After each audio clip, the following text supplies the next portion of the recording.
Colleagues, if we can now go to SB 85, the clerk will read.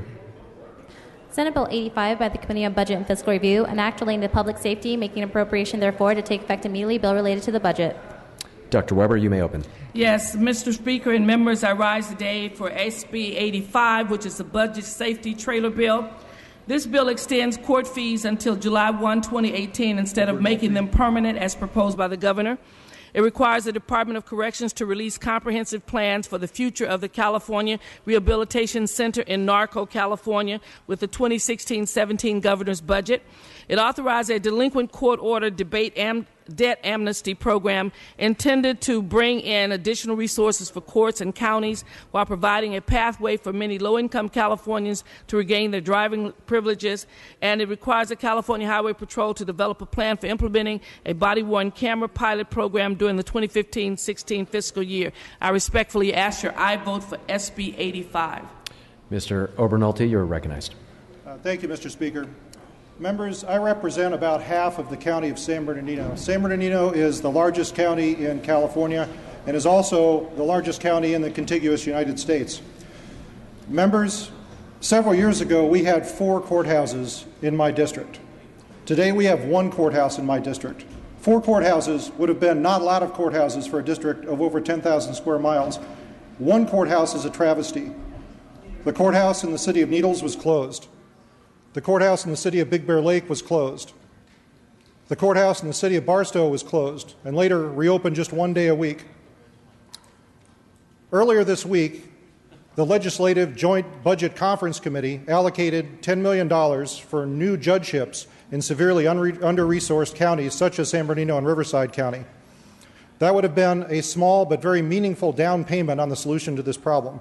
Unfortunately, this bill, SB 85, deliberately eliminates that program. Let me tell you what the impacts on my constituency of that will be. Right now, if you're my constituent in the city of Needles, and you have a relatively minor legal matter that you need adjudicated, for example, a child custody hearing, or perhaps a small claims court case, you must travel to the nearest courthouse, which is right now in the city of Victorville. Members, that is a journey of over 3 hours by car, over 6 hours round trip. And unfortunately, members, this is disproportionately impactful on the lowest income members of my community. Those are people who cannot afford to take an entire day off of work to get to court. These are people who cannot afford 6 hours of travel by car to get to court because, unfortunately, there is no public transit on that route. Colleagues, I submit to you that one of the most fundamental responsibilities of government is to provide access to justice for our constituents. And unfortunately, we are failing in that responsibility right now for the people of my district. This bill deliberately eliminates a program that would have helped that situation, and for that reason, I request a no vote on SB 85. Ms. Waldron, you're recognized. Thank you, Mr. Speaker. I rise in opposition to SB 85. I represent a portion of Riverside County, and as was said, it was agreed in conference committee to fund, I believe it was up to $10 million for increasing judgeships throughout the state. Why was this money taken out? When we look at the workload allocation funding methodology, judgeships were slated to go in an order, San Bernardino and Riverside as number 2. And it's inappropriate when we know that our judicial system is way underfunded and we have a gross need for new judges. This fails to include any of that money for these judgeships. I urge a no vote. Mr. Jones, you're recognized. Thank you, Mr. Speaker and members. I rise also in opposition to SB 85. And as our colleague from Big Bear so eloquently exposed the deficiencies of the justice system in California right now, I stand continuously amazed that from all the comments, especially such as earlier from our colleague from Los Angeles, talking about justice and how important that is to this body and this legislature and the elected representatives here. And that word justice is thrown around quite a bit on this floor. And I just wonder if at times everybody understands, how do you get justice? And it's by having a judicial system that works. And in the 4.5 years that I've been here under the direction of the executive branch, this branch of government has continuously underfunded the judicial branch. And as our colleague from Big Bear eloquently stated how it affects those of our constituents in the rural areas, it also affects the constituents in our urban areas as well. When your only source of recourse in an unjust situation is to file a small claims case against somebody who's wronged you, which many of our low-income constituents, that's their only option sometimes to find justice, is a small claims case. And that small claims case historically is a couple of months long to get resolution, is now pushed out to 9, 12, and in some cases 15 months before our constituents can get resolution through the court system from somebody who's wronged them. That's not justice. When you have somebody who's wrongfully charged with a crime and they're sitting in jail for an extended period of time, longer than their constitutional rights call for, because we've underfunded the judicial system, that's not justice. When we have businesses that have to have a contract resolution, and that resolution is pushed out 12, 15, 16, 18 months because we've underfunded the judicial system, that's not justice. Every single one of us have had judges from our district come up here and bemoan the condition of the judicial system in California. The judicial system currently enjoys less than 3% of the general fund. Less than 3%. Members, it's time that we take justice serious and properly fund the judicial system and the co-equal branch of government, the judicial branch in California, so that all of our constituents, regardless of socioeconomic level, regardless of where they live, urban or rural, have justice.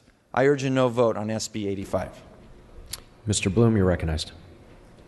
Thank you, Mr. Speaker. Well, I want to stand in solidarity with those who are speaking out on this issue. It is indeed an important issue, and as a conferee who voted in favor of that $10 million on behalf of this body, and as a member, as the Assembly's appointee to the Judicial Council, I think I can speak to the fact that throughout the state of California, our courts are in a state of crisis.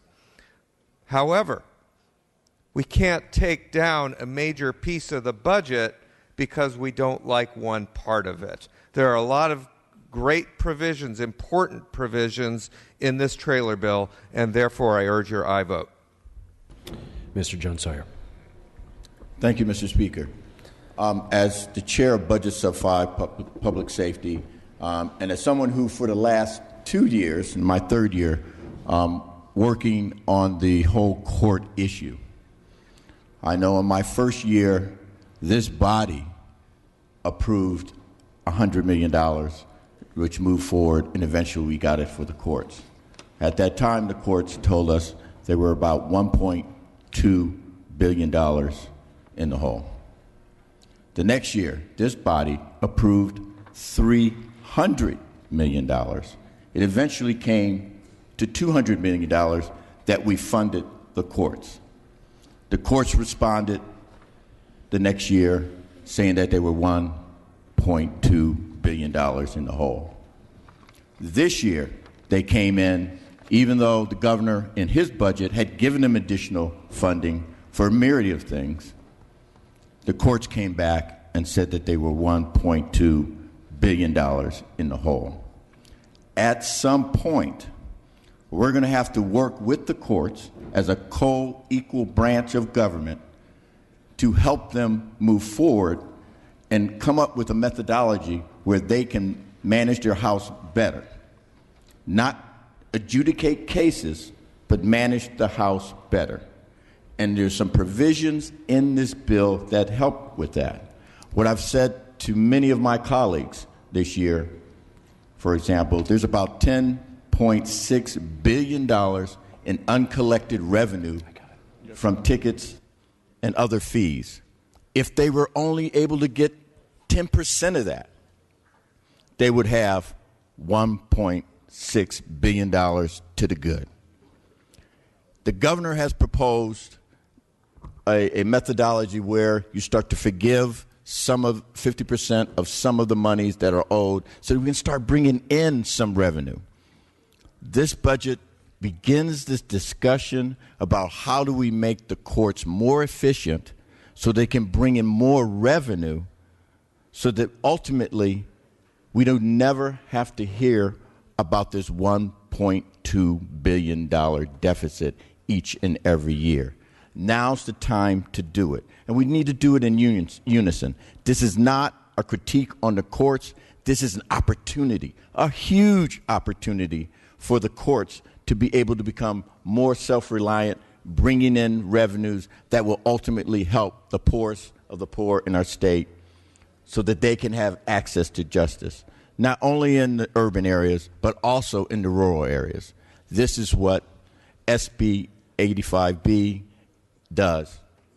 And I desperately urge an aye vote, because I believe if we move forward, the next year you'll see gains and monies that come back to the court, and then the next year we'll get more and more. And then hopefully in the next 2 years, we can start to eliminate that $1.2 billion deficit. Thank you. Mr. Alejo, you're recognized. Thank you very much, Mr. Speaker. I also rise to speak in support of this bill as the only member who used to work as a staff attorney for one of our superior courts, somebody who was impacted when a few years, just before coming to the legislature, when our courts were shutting down because of furlough days. At that same time, it's important to remember the context that that was in. The administrative office of the courts, now combined and only known as the Judicial Council, were misspending millions on a failed court case management system, and in return, thousands of workers were being furloughed, whether it was our law clerks, our court reporters, our research attorneys, our family law attorneys that assist the self-represented litigants coming to court. We were being impacted. So while we talk, yes, we've all been advocates in restoring funding to the court. It must be tempered, that it must be done judiciously, and making sure that conditions are met so that we're putting money where it truly belongs and maximizing that access to justice for our constituents back in our respective counties. But I also wanted to speak on another important point in this bill, because I know it's been a lot of talk with the national incidents that we have seen, whether it was in Ferguson or Baltimore or many other tragedies that we've seen across our nation. This bill also includes funding to provide body cameras for our California Highway Patrol, and one of our other bills provides up to $6 million for body cameras for other police departments and sheriff deputies. And that's really important to me because last year, my largest city, the city of Salinas, had 4 officer-involved deaths within 4 months. And it became so tense and so stressful that I was called back to my district because some of the neighborhoods, some of the families were pretty alarmed at some of the video that was taken in these tragic incidents. We all know that body cameras are the future of law enforcement in California.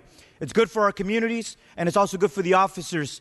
And in cities that have implemented this cutting-edge technology in law enforcement have seen a drop in frivolous complaints against our officers, and also a significant decrease in the use of force against local residents. So this is going to be an ongoing conversation to continue to provide this funding, not only for the cameras, but also for the storage, which is many times more expensive. Many of our departments have asked, provide us the funding, and we will implement this technology. It will be the standard of law enforcement in our communities, and I ask for support of this bill. Mr. Wagner, you're recognized.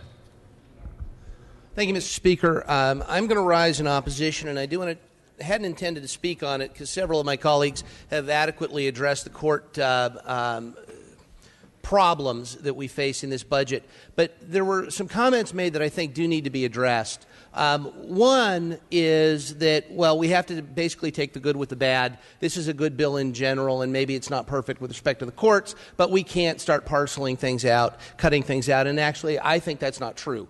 We absolutely not only have the power to do so, but I think we have the obligation to do so. If there are parts of this bill that are bad, that need to be addressed, that we should address them. And we shouldn't just say, well, this concept is this bill is too big, it's got too many good things in it. No, this is a problem. We are underfunding a co-equal branch of government, and we ought not just say this bill is too big for us to fix that. Let's fix it. There were plenty of ideas and opportunities along the way for us to do that. We've all been hearing from our local judges. And the role of the legislature, of course, is to control the purse strings, but it is not to micromanage the co-equal branches of the government. It's not for us to say, well, we're going to help you, judges. We're going to help you better run your court system, because we don't know how to better run a court system. We've got in this budget, we've got in law, not in this budget, we've got in law a requirement that the courts keep only a 1% reserve. Is that helping them manage their budget? Well, it's certainly not helping them with their cash flow. It's certainly not helping them with their efforts to improve, maybe open more courts, maybe provide more services, self-help services, etc. We've put that in there, and we're not helping them with something like that. The idea would be we ought fund the judiciary adequately, because frankly, that's the place where most of our constituents interact in the most serious way with the government. It's not their interactions with us. It's certainly not their interactions with the governor and the executive branch. It's with the courts. Fund them adequately, and then count on the elected judges to do their job to run their court system. We aren't doing that. Instead, we're being way too heavy-handed and way too parsimonious with the funds. Not the way to help our constituents. Finally, I want to suggest it's perhaps not a good thing that we look to our courts to be self-sufficient in revenue, because their job is not to raise revenue. Their job is not to find money.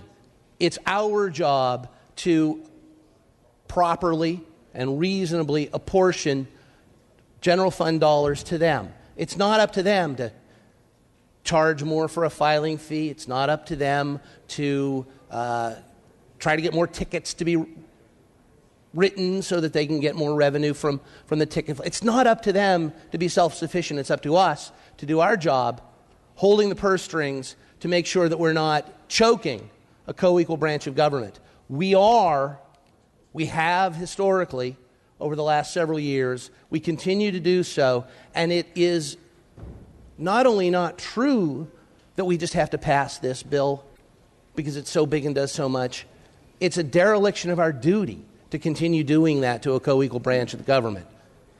Vote no on this, pull the good stuff out, we can do it, fix the bad stuff, and pass that. That's the way we ought to do it, and that's what we owe to our constituents and what we owe to a co-equal branch of government. I urge a no vote. Assemblymember Stone, you're recognized. Thank you, Mr. Speaker. I'd like to agree with our Republican colleagues that this budget isn't big enough. And it's not big enough because we haven't adequately funded the courts. And it is something that I will remind you that this body has put on the table every single year. And the leadership of the Budget Subcommittee looking at public safety has put on the table funding for the courts every single year. We've lost that in the negotiations, but to vote no on this bill is to back away from the progress that this body has led and has made over the years to provide a framework to the oversight that the people expect us to do of the co-equal branch of government. And to vote no on this bill is to step away from the progress that we have made and the progress we will make over the next few years. I respectfully request an aye vote. Seeing and hearing no further debate, Dr. Weber, you may close. Yes, Mr. Speaker and members, I respectfully ask for an aye vote for SB 85. The clerk will open the roll. All members vote who desire to vote. All members vote who desire to vote. All members vote who desire to vote. All members vote who desire to vote.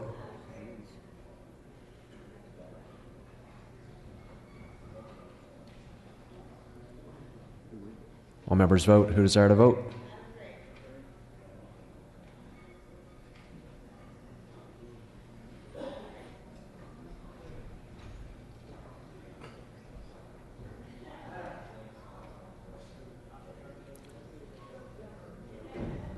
All members vote who desire to vote. The clerk will close the roll and tally the votes. Ayes 52, noes 28. The measure passes. Colleagues, we're now going to go to SB 98. The clerk will read. Senate Bill 98 by the Committee on Budget and Fiscal Review, an act relating to state government, making an appropriation therefore to take effect immediately. Bill related to the budget. Assemblymember Weber, you may open. Yes, Mr. Speaker and members, I rise today for SB 98, the Employee Retirement Bill, Trailer Bill. This repeals current law requiring the abolishment of vacant positions if they are vacated for 6 consecutive months. It also adopts language to address retiree health care, including placing restrictions on when the money in the pre-forming accounts can be used to pay benefits for state annuitants, creates an eligibility verification process, and expands the definition of pre-funding to add periodic payments by an employee. I respectfully ask for your aye vote for SB 98. Seeing and hearing no further debate, the clerk will open the roll. All members vote who desire to vote. All members vote who desire to vote. All members vote who desire to vote. All members vote who desire to vote. All members vote who desire to vote.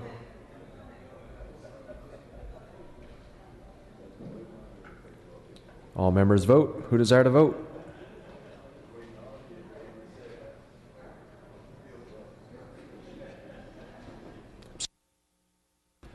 All members vote who desire to vote.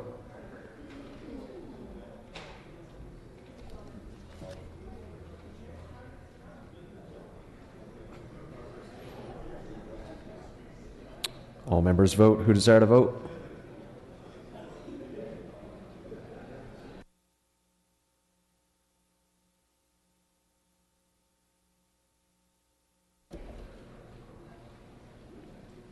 All members vote who desire to vote.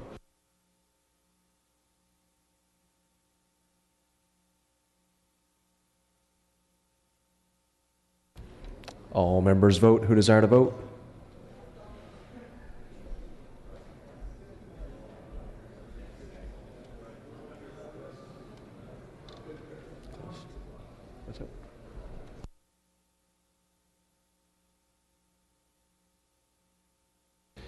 The clerk will close the roll and tally the votes. Ayes 71, noes 3. The measure passes. Let's go now to SB 78. The clerk will read. Senate Bill 78 by the Committee on Budget and Fiscal Review, an act relating to education finance, making an appropriation therefore to take effect immediately. Bill related to the budget. Dr. Weber, you may open. Yes, SB 78 is the LCFF cleanup, and basically it deals with technical trailer bill for K-12 education. It does the following. It repeals and revises numerous provisions of the Ed Code to conform with the adoption of LCFF. It cleans up and dispenses with outdated and arcane codes that are found. It basically also tries to provide a balance between policy and financing in a number of the components dealing with LAO and other components of the bill in a technical sense. And it is a vehicle that appropriates $5.9 billion to LCFF. I respectfully ask for your aye vote. Seeing and hearing no further debate, the clerk will open the roll. All members vote who desire to vote. All members vote who desire to vote. All members vote who desire to vote. All members vote who desire to vote. The clerk will close the roll and tally the votes. Ayes 76, no 0. The measure passes.